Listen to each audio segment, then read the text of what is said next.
ଯଦି କହିବ ଏଠି ସମସ୍ତଙ୍କ ଆଗରେ ହାତ ଯୋଡିକି ଆଉ କେବେ କରିବିନି, ଯାହା କରିଛି ଭୁଲ କରିଛି, ତୁ ଯିବାକୁ ଚାହିଁବୁ ମା?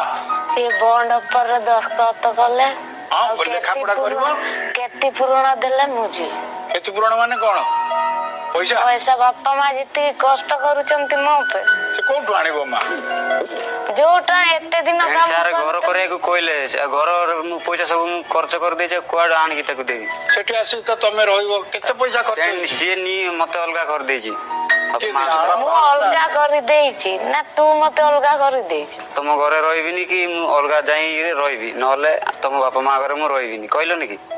ହଁ ସେଇଟା ତ କହିଥିଲି। ହଁ ଆଉ ଅଲଗା ପେଣି ଘର କଲି, ପୁରା ହେଇଗଲାଣି, ପେଣି ଯିବାକୁ କାହିଁ ନାଇଁ କରୁଛ? ଆଉ ଫାଇନାଲ ହେଲେ ସିନା ମୁଁ ଯିବି। ଫାଇନାଲ ତ ହବ ନା, ଏଇଠି ଫାଇନାଲ ହବ। ବାବୁ ସିଏ ଯୋଉ କହୁଛି କ୍ଷତିପୂରଣ କଥା, ସେଇ କ୍ଷତିପୂରଣ ତମ ଯୋଉ ଡେଲିଭରି ହେଇଥିଲା ଝିଅ ବାବଦରେ ବାପା ଖର୍ଚ୍ଚ ବାପା ମା କରିଥିଲେ, ଯେତିକି କେତେ ପଇସା ଖର୍ଚ୍ଚ କରିଥିଲ? ବାପା ହିସାବ କରିଥିଲେ 30,000 ଖଣ୍ଡେ ହବ।